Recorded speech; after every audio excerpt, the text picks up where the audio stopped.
ಪರ್ವತ ಸಾಲಿನಲ್ಲಿ ಪ್ರವಾಸಿಗರ ಹುಚ್ಚಾಟ ಜೋರಾಗಿದೆ. ಸೋಲಾರಣ್ಯದಲ್ಲಿ ಗುಡ್ಡಗಾಡು ಪ್ರದೇಶದಲ್ಲಿ ಅಪಾಯದ ಪ್ರದೇಶದಲ್ಲಿ ಓಡಾಡ್ತಾ ಇದ್ದಾರೆ. ಗುಡ್ಡಗಾಡು ಪ್ರದೇಶದಲ್ಲಿ ಟ್ರಕ್ಕಿಂಗ್ ನಿಗದಿತ ಪ್ರವಾಸಿಯನ್ನ ಮಾಡಲಾಗ್ತಾ ಇದೆ. ಸ್ಥಳಗಳಲ್ಲಿ ಮಾತ್ರ ಅವಕಾಶಕ್ಕೆ ಆಗ್ರಹ ಕೊಡಬೇಕು ಅಂತ ಈಗ ಒಂದ್ ಕಡೆ ಆಗ್ರಹಿಸ್ತಾ ಇದ್ದಾರೆ. ಸೋಲಾರಣ್ಯಕ್ಕೆ ಎಂಟ್ರಿ ಕೊಟ್ರೆ ಕೇಸ್ ದಾಖಲಿಸುವಂತೆ ಕೂಡ ಮನವಿಯನ್ನ ಮಾಡಲಾಗಿದೆ.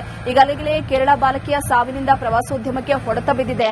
ಮುಳ್ಳಯ್ಯನಗಿರಿ ಐಡಿಪೀಠ ಫಾಲ್ಸ್ಗಳ ಸಮೀಪ ಬೆರಳಿಕೆಯ ಜನ ಮಾತ್ರ ಓಡಾಡ್ತಾ ಇದ್ದಾರೆ. ಚಿಕ್ಕಮಗಳೂರು ತಾಲೂಕಿನ ಚಂದ್ರದ್ರೋಣ ಪರ್ವತ ಸಾಲು ಇದು ಅತಿ ಹೆಚ್ಚಾಗಿ ಪ್ರವಾಸಿಗರನ್ನ ಆಕರ್ಷಣೆ ಮಾಡುವಂತಹ ಪರ್ವತ. ಚಿಕ್ಕಮಗಳೂರಿನ ಚಂದ್ರದ್ರೋಣ ಪರ್ವತ ಸಾಲು ಅಂದ್ರೆ ಪ್ರವಾಸಿಗರ ನೆಚ್ಚಿನ ಸ್ಪಾಟ್ ಕೂಡ ಹೌದು. ಆದ್ರೆ ಈ ಒಂದು ಪ್ರಕೃತಿ ಸಾಲು ಸೋಲಾರಣ್ಯ ಇರಬಹುದು, ದಟ್ಟಾರಣ್ಯದ ಪ್ರದೇಶ ನಡುವೆ ಇದೆ, ಮತ್ತೆ ಕಂದಾಯ ಮತ್ತೆ ಅರಣ್ಯ ಭೂಮಿ ಕೂಡ ಇದೆ.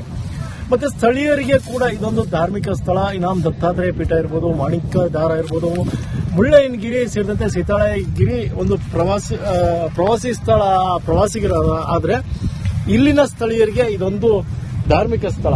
ಆದ್ರೆ ಎಲ್ಲೋ ಒಂದ್ ಕಡೆ ಬರುವಂತ ಪ್ರವಾಸಿಗರ ಹುಚ್ಚಾಟ ಈಗ ದಿನೇ ದಿನೇ ಹೆಚ್ಚಾಗ್ತಿರುವಂತದ್ದು. ನಾನು ಅದಕ್ಕೆ ಪೂರಕವಂತೆ ಒಂದು ದೃಶ್ಯವನ್ನು ಕೂಡ ತೋರಿಸ್ತೇನೆ. ದತ್ತಪೀಠದಿಂದ ಮಾಣಿಕ್ಯ ದಾರಕ್ಕೆ ತೆರಳುವಂತ ಏನು ಗುಡ್ಡಗಾಡು ಪ್ರದೇಶ ಇದೆ, ಇಲ್ಲಿ ಪ್ರವಾಸಿಗರು ತಮ್ಮದೇ ಹಾದಿಯನ್ನ ಮಾಡಿಕೊಂಡಿರುವಂತದ್ದು. ತಮಗೆ ಇಚ್ಛೆ ಬಂದಂತೆ ಮೇಲ್ಭಾಗಕ್ಕೆ ಹೋಗ್ತಾರೆ, ಎಲ್ಲಿ ಬೇಕೆಂದ್ರೆ ಕೂರ್ತಾರೆ. ಆ ಎತ್ತರದ ಗುಡ್ಡ ಪ್ರದೇಶಗಳು ಕೂಡ ಹೋಗ್ತಾರೆ. ಅಲ್ಲಿ ಕಾಲ್ದಾರಿಗಳು ಕೂಡ ಆಗಿದೆ. ಇದು ಪ್ರವಾಸಿಗರಿಂದಲೇ ಕೂಡ ಆಗಿರುವಂತದ್ದು. ಈ ಪ್ರವಾಸಿಗರ ಒಂದು ಹುಚ್ಚಾಟಕ್ಕೆ ಎಲ್ಲೋ ಒಂದ್ ಕಡೆ ತಮ್ಮ ಜೀವಗಳನ್ನೇ ಬಲಿ ಪಡ್ಕೊಳ್ತಾ ಇದ್ದಾರಾ ಅನ್ನುವಂಥ ಕೂಡ ಅನುಮಾನ ಕೂಡ ವ್ಯಕ್ತವಾಗ್ತಿದೆ. ಒಂದು ವೇಳೆ ಮೇಲ್ಭಾಗಕ್ಕೆ ತೆರಳಿದ ಸಂದರ್ಭದಲ್ಲಿ ಈ ಭಾಗದಲ್ಲಿ ಅತಿ ಹೆಚ್ಚು ಮಂಜು ಆಗುವಂಥದ್ದು, ಮತ್ತೆ ಮಳೆಗಾಲದಲ್ಲಿ ಏನಾದರೂ ಈ ರೀತಿಯ ಪ್ರದೇಶಗಳಿಗೆ ಹೋದ್ರೆ ಕಾಲು ಜಾರಿ ಬೀಳುವಂತ ಹೆಚ್ಚಿನ ಸಾಧ್ಯತೆಗಳು ಕೂಡ ಇದೆ. ಇದಕ್ಕೆ ಪೂರಕವಂತೆ ಈಗಾಗಲೇ ಕೇರಳದ ಶ್ರೀನಂದ ಏನು ಮೇಲ್ಭಾಗದಿಂದ ಮೃತಪಟ್ಟು ಸಾವನ್ನಪ್ಪಿರುವಂಥದ್ದು ಎಲ್ಲೋ ಒಂದ್ ಕಡೆ ಪ್ರವಾಸೋದ್ಯಮಕ್ಕೆ ಕೂಡ ಒಂದು ದೊಡ್ಡ ಹೊಡೆತ. ಹಲವು ಅನುಮಾನಗಳಿದೆ. ಯಾಕೆ ಮೃತಪಟ್ಲು, ಕಾಲ್ಜಾರ್ ಮೃತಪಟ್ಲ ಅಥವಾ ಸೆಲ್ಫಿ ತೆಗಿಲಿಕ್ಕೆ ಹೋಗಿ ಮೃತಪಟ್ಲ, ಹೀಗೆ ಹಲವು ಅನುಮಾನಗಳ ನಡುವೆ ಈಗ ಪ್ರವಾಸಿಗರು, ಆಕೆ ಮಾತ್ರ ಅಲ್ಲ, ಈಗಾಗಲೇ ನಾವು ದೃಶ್ಯಗಳು ನೋಡಬಹುದು, ಪ್ರವಾಸಿಗರು ಎಲ್ಲಂದ್ರಲ್ಲಿ ಹೋಗ್ತಾರೆ. ಇದನ್ನ ಕಂಟ್ರೋಲ್ ಮಾಡಲಿಕ್ಕೆ ಅರಣ್ಯ ಇಲಾಖೆ ಮತ್ತು ಪೊಲೀಸ್ ಇಲಾಖೆ ಮತ್ತೆ ಕಂದಾಯ ಇಲಾಖೆ ಮೂರಕ್ಕೂ ಕೂಡ ಸೇರುತ್ತೆ. ಪ್ರವಾಸೋದ್ಯಮ ಇದರ ಜವಾಬ್ದಾರಿಯನ್ನು ಹೊತ್ತುಕೊಂಡಿದೆ. ಆದ್ರೆ ಪ್ರತಿ ಹಂತದಲ್ಲೂ ಕೂಡ ಪ್ರವಾಸಿಗರು ಹೋಗೋ ಜಾಗದಲ್ಲಿ ಸಿಬ್ಬಂದಿಗಳನ್ನ ನೇಮಿಸೋದು ಸಾಕಷ್ಟು ಕಷ್ಟ ಕೂಡ ಹೌದು. ಹಾಗಾಗಿ ಪ್ರವಾಸಿಗರೇ ಕೂಡ ಎಚ್ಚೆತ್ತುಕೊಳ್ಬೇಕು ಅನ್ನೋಂಥ ಆಗ್ರಹ ಕೂಡ ಸ್ಥಳೀಯರು ಪ್ರತಿ ಬಾರಿ ಮಾಡ್ತಾ ಇದ್ರು. ಈ ಬಾರಿಯ ಘಟನೆಯ ನಂತರ ಸ್ಥಳೀಯರು ಒಂದು ಆಗ್ರಹ ಮಾಡ್ತಿರುವಂಥದ್ದು, ತಕ್ಷಣ ಏನು ಪ್ರವಾಸಿ ಸ್ಥಳಗಳಿದೆ, ನಿಗದಿತ ಪ್ರವಾಸಿ ಸ್ಥಳಗಳನ್ನು ಹೊರತುಪಡಿಸಿ ಬೇರೆ ಕಡೆ ಏನಾದರೂ ಸೋಲಾರಣ್ಯದಲ್ಲಿ ಓಡಾಟ ಇರ್ಬೋದು, ಟ್ರೆಕ್ಕಿಂಗ್ ಮಾಡುವಂಥದ್ದು, ಇವ್ಯಾವನ್ನೂ ಕೂಡ ಮಾಡಿದ್ರೆ ತಕ್ಷಣ ಅವರ ಮೇಲೆ ಪ್ರಕರಣವನ್ನು ದಾಖಲಿಸಿ ಒಂದು 4-5 ಪ್ರಕರಣಗಳು ಕೂಡ ದಾಖಲಾದ್ರೆ ಅದಾದ ನಂತರ ಇಲ್ಲೊಂದ್ ಕಡೆ ಪ್ರವಾಸಿಗರು ಎಚ್ಚೆತ್ತುಕೊಳ್ಳಬಹುದು ಅನ್ನುವಂಥದ್ದು ಕೂಡ ಈಗ ಸದ್ಯಕ್ಕೆ ಸ್ಥಳೀಯರು ಕೂಡ ಅಭಿಪ್ರಾಯವನ್ನು ವ್ಯಕ್ತಪಡಿಸಿರುವಂಥದ್ದು. ಸೋಲಾರಣ್ಯ ಏನಿದೆ ಅದು ನೋಡ್ಲಿಕ್ಕೆ ಎಷ್ಟು ಸುಂದರವಾಗಿದೆಯೋ ಅಷ್ಟೇ ಡೇಂಜರ್ಸ್ ಕೂಡ ಹೌದು. ಒಂದ್ ಕಡೆ ಸೋಲಾರಣ್ಯ, ಅದರ ಮಧ್ಯೆ ದಟ್ಟಾರಣ್ಯ, ಅದರ ನಡುವೆ ವನ್ಯ ಜೀವಿಗಳು, ಈ ಭಾಗದ ಸಸ್ಯ ರಾಶಿಗಳು, ಮತ್ತೆ ಸಾಕಷ್ಟು ಇಲ್ಲಿ ಔಷಧಿ ಸಸ್ಯ ಇರುವಂತ ಗಿಡಗಳು ಇರುವಂತ ಈ ಸ್ಥಳ ಎಲ್ಲೊಂದ್ ಕಡೆ ಪ್ರಕೃತಿಯ ರಮಣೀಯ ಸ್ಥಳವೂ ಹೌದು, ಧಾರ್ಮಿಕ ಸ್ಥಳವೂ ಹೌದು. ಆದ್ರೆ ಪ್ರವಾಸಿಗರು ಮಾತ್ರ ಎಚ್ಚೆತ್ತುಕೊಳ್ಳಿ ಅಂದ್ರೆ ಮುಂದಿನ ದಿನಗಳಂತೂ ಭಾರಿ ದೊಡ್ಡ ಅವಘಡವನ್ನೇ ಎದುರಿಸಬೇಕಾಗುವಂತಹ ಸ್ಥಿತಿ ಕೂಡ ನಿರ್ಮಾಣ ಆಗುತ್ತೆ ಅನ್ನುವಂಥದ್ದು ಈ ಭಾಗದ ಜನರ ಅಭಿಪ್ರಾಯ ಕೂಡ ಹೌದು. ಚೇತನ್ ಪದ್ಮಶಾಲಿ, ರಿಪಬ್ಲಿಕ್ ಕನ್ನಡ, ಚಿಕ್ಕಮಗಳೂರು. ಚಂದ್ರದ್ರೋಣ ಪರ್ವತ ಸಾಲಿನಲ್ಲಿ ಪ್ರವಾಸಿಗರ ಹುಚ್ಚಾಟ ಜೋರಾಗಿದೆ. ಸೋಲಾರಣ್ಯದಲ್ಲಿ ಗುಡ್ಡಗಾಡು ಪ್ರದೇಶದಲ್ಲಿ ಅಪಾಯದ ಪ್ರದೇಶದಲ್ಲಿ ಓಡಾಡ್ತಾ ಇದ್ದಾರೆ. ಗುಡ್ಡಗಾಡು ಪ್ರದೇಶದಲ್ಲಿ ಟ್ರಕ್ಕಿಂಗ್ ನಿಗದಿತ ಪ್ರವಾಸಿಯನ್ನ ಮಾಡಲಾಗ್ತಾ ಇದೆ. ಸ್ಥಳಗಳಲ್ಲಿ ಮಾತ್ರ ಅವಕಾಶಕ್ಕೆ ಆಗ್ರಹ ಕೊಡಬೇಕು ಅಂತ ಈಗ ಒಂದ್ ಕಡೆ ಆಗ್ರಹಿಸ್ತಾ ಇದ್ದಾರೆ. ಸೋಲಾರಣ್ಯಕ್ಕೆ ಎಂಟ್ರಿ ಕೊಟ್ರೆ ಕೇಸ್ ದಾಖಲಿಸುವಂತೆ ಕೂಡ ಮನವಿಯನ್ನ ಮಾಡಲಾಗಿದೆ. ಈಗಾಗಲೇ ಕೇರಳ ಬಾಲಕಿಯ ಸಾವಿನಿಂದ ಪ್ರವಾಸೋದ್ಯಮಕ್ಕೆ ಹೊಡೆತ ಬಿದ್ದಿದೆ. ಮುಳ್ಳಯ್ಯನಗಿರಿ ಐಡಿಪೀಠ ಫಾಲ್ಸ್ಗಳ ಸಮೀಪ ಬೆರಳಿಕೆಯ ಜನ ಮಾತ್ರ ಓಡಾಡ್ತಾ ಇದ್ದಾರೆ. ಚಿಕ್ಕಮಗಳೂರು ತಾಲೂಕಿನ ಚಂದ್ರದ್ರೋಣ ಪರ್ವತ ಸಾಲು ಇದು ಅತಿ ಹೆಚ್ಚಾಗಿ ಪ್ರವಾಸಿಗರನ್ನ ಆಕರ್ಷಣೆ ಮಾಡುವಂತಹ ಪರ್ವತ. ಚಿಕ್ಕಮಗಳೂರಿನ ಚಂದ್ರದ್ರೋಣ ಪರ್ವತ ಸಾಲು ಅಂದ್ರೆ ಪ್ರವಾಸಿಗರ ನೆಚ್ಚಿನ ಸ್ಪಾಟ್ ಕೂಡ ಹೌದು. ಆದ್ರೆ ಈ ಒಂದು ಪ್ರಕೃತಿ ಸಾಲು ಸೋಲಾರಣ್ಯ ಇರಬಹುದು, ದಟ್ಟಾರಣ್ಯದ ಪ್ರದೇಶ ನಡುವೆ ಇದೆ, ಮತ್ತೆ ಕಂದಾಯ ಮತ್ತೆ ಅರಣ್ಯ ಭೂಮಿ ಕೂಡ ಇದೆ. ಮತ್ತೆ ಸ್ಥಳೀಯರಿಗೆ ಕೂಡ ಇದೊಂದು ಧಾರ್ಮಿಕ ಸ್ಥಳ. ಇನಾಮ್ ದತ್ತಾತ್ರೇಯ ಪೀಠ ಇರಬಹುದು, ಮಾಣಿಕ್ಯ ದಾರ ಇರಬಹುದು, ಮುಳ್ಳಯ್ಯನಗಿರಿ ಸೇರಿದಂತೆ ಸೀತಾಳಗಿರಿ ಒಂದು ಪ್ರವಾಸಿ ಸ್ಥಳ ಪ್ರವಾಸಿಗರ ಆದ್ರೆ ಇಲ್ಲಿನ ಸ್ಥಳೀಯರಿಗೆ ಇದೊಂದು ಧಾರ್ಮಿಕ ಸ್ಥಳ. ಆದ್ರೆ ಎಲ್ಲೋ ಒಂದ್ ಕಡೆ ಬರುವಂತ ಪ್ರವಾಸಿಗರ ಹುಚ್ಚಾಟ ಈಗ ದಿನೇ ದಿನೇ ಹೆಚ್ಚಾಗ್ತಿರುವಂತದ್ದು. ನಾನು ಅದಕ್ಕೆ ಪೂರಕವಂತೆ ಒಂದು ದೃಶ್ಯವನ್ನು ಕೂಡ ತೋರಿಸ್ತೇನೆ. ದತ್ತಪೀಠದಿಂದ ಮಾಣಿಕ್ಯಧಾರಕ್ಕೆ ತೆರಳುವಂತ ಏನು ಗುಡ್ಡಗಾಡು ಪ್ರದೇಶ ಇದೆ, ಇಲ್ಲಿ ಪ್ರವಾಸಿಗರು ತಮ್ಮದೇ ಹಾದಿಯನ್ನ ಮಾಡಿಕೊಂಡಿರುವಂತದ್ದು. ತಮಗೆ ಇಚ್ಛೆ ಬಂದಂತೆ ಮೇಲ್ಭಾಗಕ್ಕೆ ಹೋಗ್ತಾರೆ, ಎಲ್ಲಿ ಬೇಕೆಂದ್ರೆ ಕೂರ್ತಾರೆ. ಆ ಎತ್ತರದ ಗುಡ್ಡ ಪ್ರದೇಶಗಳು ಕೂಡ ಹೋಗ್ತಾರೆ, ಅಲ್ಲಿ ಕಾಲ್ದಾರಿಗಳು ಕೂಡ ಆಗಿದೆ. ಇದು ಪ್ರವಾಸಿಗರಿಂದಲೇ ಕೂಡ ಆಗಿರುವಂತದ್ದು. ಈ ಪ್ರವಾಸಿಗರ ಒಂದು ಹುಚ್ಚಾಟಕ್ಕೆ ಎಲ್ಲೋ ಒಂದ್ ಕಡೆ ತಮ್ಮ ಜೀವಗಳನ್ನೇ ಬಲಿ ಪಡ್ಕೊಳ್ತಾ ಇದ್ದಾರಾ ಅನ್ನುವಂತ ಕೂಡ ಅನುಮಾನ ಕೂಡ ವ್ಯಕ್ತವಾಗ್ತಿದೆ. ಒಂದು ವೇಳೆ ಮೇಲ್ಭಾಗಕ್ಕೆ ತೆರಳಿದ ಸಂದರ್ಭದಲ್ಲಿ ಈ ಭಾಗದಲ್ಲಿ ಅತಿ ಹೆಚ್ಚು ಮಂಜು ಆಗುವಂಥದ್ದು, ಮತ್ತೆ ಮಳೆಗಾಲದಲ್ಲಿ ಏನಾದರೂ ಈ ರೀತಿಯ ಪ್ರದೇಶಗಳಿಗೆ ಹೋದರೆ ಕಾಲು ಜಾರಿ ಬೀಳುವಂತ ಹೆಚ್ಚಿನ ಸಾಧ್ಯತೆಗಳು ಕೂಡ ಇದೆ. ಇದಕ್ಕೆ ಪೂರಕವಂತೆ ಈಗಾಗಲೇ ಕೇರಳದ ಶ್ರೀನಂದ ಏನು ಮೇಲ್ಭಾಗದಿಂದ ಮೃತಪಟ್ಟು ಸಾವನ್ನಪ್ಪಿರುವಂಥದ್ದು ಎಲ್ಲೋ ಒಂದ್ ಕಡೆ ಪ್ರವಾಸೋದ್ಯಮಕ್ಕೆ ಕೂಡ ಒಂದು ದೊಡ್ಡ ಹೊಡೆತ. ಹಲವು ಅನುಮಾನಗಳಿದೆ. ಯಾಕೆ ಮೃತಪಟ್ಲು, ಕಾಲ್ಜಾರ್ ಮೃತಪಟ್ಲ ಅಥವಾ ಸೆಲ್ಫಿ ತೆಗಿಲಿಕ್ಕೆ ಹೋಗಿ ಮೃತಪಟ್ಲ, ಹೀಗೆ ಹಲವು ಅನುಮಾನಗಳ ನಡುವೆ ಈಗ ಪ್ರವಾಸಿಗರು, ಆಕೆ ಮಾತ್ರ ಅಲ್ಲ, ಈಗಾಗಲೇ ನಾವು ದೃಶ್ಯಗಳು ನೋಡಬಹುದು, ಪ್ರವಾಸಿಗರು ಎಲ್ಲಂದ್ರಲ್ಲಿ ಹೋಗ್ತಾರೆ.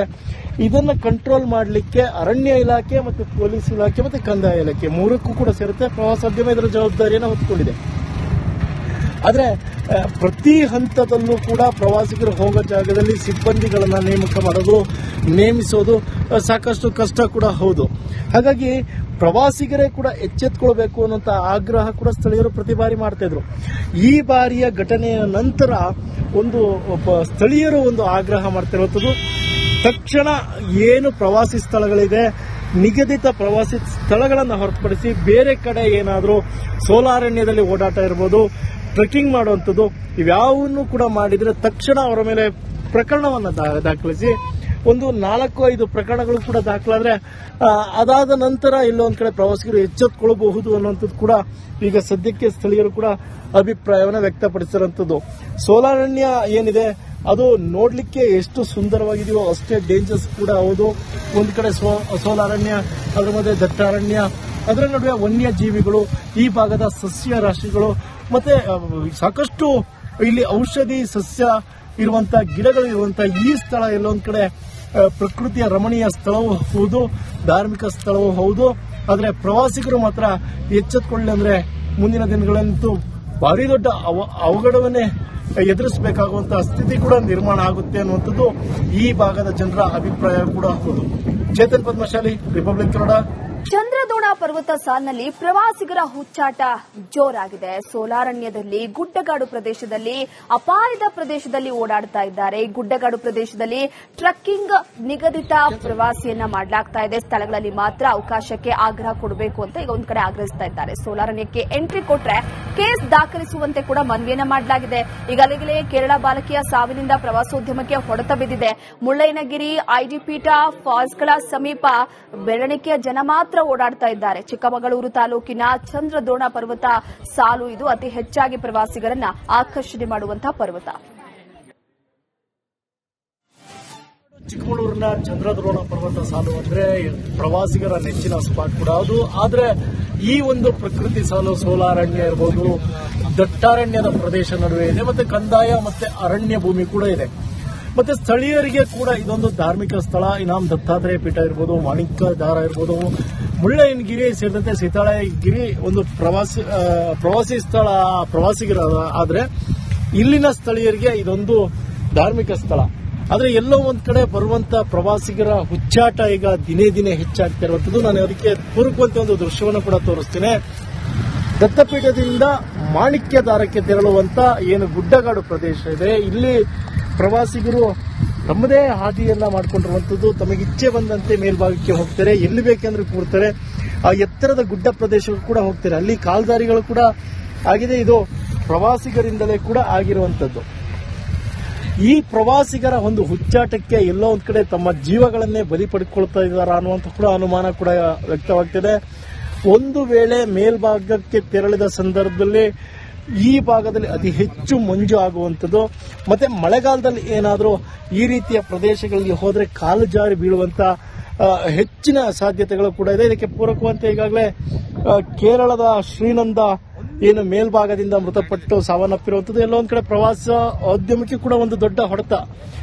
ಹಲವು ಅನುಮಾನಗಳಿದೆ. ಯಾಕೆ ಮೃತಪಟ್ಟಲು, ಕಾಲ್ಜಾರ್ ಮೃತಪಟ್ಲ ಅಥವಾ ಸೆಲ್ಫಿ ತೆಗಿಲಿಕ್ಕೆ ಹೋಗಿ ಮೃತಪಟ್ಲ, ಹೀಗೆ ಹಲವು ಅನುಮಾನಗಳ ನಡುವೆ ಈಗ ಪ್ರವಾಸಿಗರು, ಆಕೆ ಮಾತ್ರ ಅಲ್ಲ, ಈಗಾಗಲೇ ನಾವು ದೃಶ್ಯಗಳು ನೋಡಬಹುದು, ಪ್ರವಾಸಿಗರು ಎಲ್ಲಂದ್ರಲ್ಲಿ ಹೋಗ್ತಾರೆ.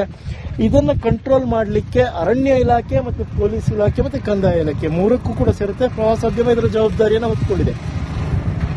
ಆದರೆ ಪ್ರತಿ ಹಂತದಲ್ಲೂ ಕೂಡ ಪ್ರವಾಸಿಗರು ಹೋಗೋ ಜಾಗದಲ್ಲಿ ಸಿಬ್ಬಂದಿಗಳನ್ನ ನೇಮಿಸೋದು ಸಾಕಷ್ಟು ಕಷ್ಟ ಕೂಡ ಹೌದು. ಹಾಗಾಗಿ ಪ್ರವಾಸಿಗರೇ ಕೂಡ ಎಚ್ಚೆತ್ತುಕೊಳ್ಬೇಕು ಅನ್ನುವಂಥ ಆಗ್ರಹ ಕೂಡ ಸ್ಥಳೀಯರು ಪ್ರತಿ ಬಾರಿ ಮಾಡ್ತಾ ಇದ್ರು. ಈ ಬಾರಿಯ ಘಟನೆಯ ನಂತರ ಸ್ಥಳೀಯರು ಒಂದು ಆಗ್ರಹ ಮಾಡ್ತಿರುವಂಥದ್ದು, ತಕ್ಷಣ ಏನು ಪ್ರವಾಸಿ ಸ್ಥಳಗಳಿದೆ, ನಿಗದಿತ ಪ್ರವಾಸಿ ಸ್ಥಳಗಳನ್ನು ಹೊರತುಪಡಿಸಿ ಬೇರೆ ಕಡೆ ಏನಾದರೂ ಸೋಲಾರಣ್ಯದಲ್ಲಿ ಓಡಾಟ ಇರ್ಬೋದು, ಟ್ರೆಕ್ಕಿಂಗ್ ಮಾಡುವಂಥದ್ದು, ಇವ್ಯಾವನ್ನು ಕೂಡ ಮಾಡಿದರೆ ತಕ್ಷಣ ಅವರ ಮೇಲೆ ಪ್ರಕರಣವನ್ನು ದಾಖಲಿಸಿ 4-5 ಪ್ರಕರಣಗಳು ಕೂಡ ದಾಖಲಾದ್ರೆ ಅದಾದ ನಂತರ ಇಲ್ಲೊಂದ್ ಕಡೆ ಪ್ರವಾಸಿಗರು ಎಚ್ಚೆತ್ತುಕೊಳ್ಳಬಹುದು ಅನ್ನುವಂಥದ್ದು ಕೂಡ ಈಗ ಸದ್ಯಕ್ಕೆ ಸ್ಥಳೀಯರು ಕೂಡ ಅಭಿಪ್ರಾಯವನ್ನು ವ್ಯಕ್ತಪಡಿಸಿರುವಂಥದ್ದು. ಸೋಲಾರಣ್ಯ ಏನಿದೆ ಅದು ನೋಡ್ಲಿಕ್ಕೆ ಎಷ್ಟು ಸುಂದರವಾಗಿದೆಯೋ ಅಷ್ಟೇ ಡೇಂಜರ್ಸ್ ಕೂಡ ಹೌದು. ಒಂದು ಕಡೆ ಸೋಲಾರಣ್ಯ, ಅದರ ಮಧ್ಯೆ ದಟ್ಟಾರಣ್ಯ, ಅದರ ನಡುವೆ ವನ್ಯಜೀವಿಗಳು, ಈ ಭಾಗದ ಸಸ್ಯ ರಾಶಿಗಳು, ಮತ್ತೆ ಸಾಕಷ್ಟು ಇಲ್ಲಿ ಔಷಧಿ ಸಸ್ಯ ಇರುವಂತ ಗಿಡಗಳು ಇರುವಂತ ಈ ಸ್ಥಳ ಎಲ್ಲೊಂದ್ ಕಡೆ ಪ್ರಕೃತಿಯ ರಮಣೀಯ ಸ್ಥಳವೂ ಹೌದು, ಧಾರ್ಮಿಕ ಸ್ಥಳವೂ ಹೌದು. ಆದರೆ ಪ್ರವಾಸಿಗರು ಮಾತ್ರ ಎಚ್ಚೆತ್ತುಕೊಳ್ಳಿ ಅಂದ್ರೆ ಮುಂದಿನ ದಿನಗಳಂತೂ ಭಾರಿ ದೊಡ್ಡ ಅವಘಡವನ್ನೇ ಎದುರಿಸಬೇಕಾಗುವಂತಹ ಸ್ಥಿತಿ ಕೂಡ ನಿರ್ಮಾಣ ಆಗುತ್ತೆ ಅನ್ನುವಂಥದ್ದು ಈ ಭಾಗದ ಜನರ ಅಭಿಪ್ರಾಯ ಕೂಡ ಹೌದು. ಚೇತನ್ ಪದ್ಮಶಾಲಿ, ರಿಪಬ್ಲಿಕ್ ಕನ್ನಡ, ಚಿಕ್ಕಮಗಳೂರು.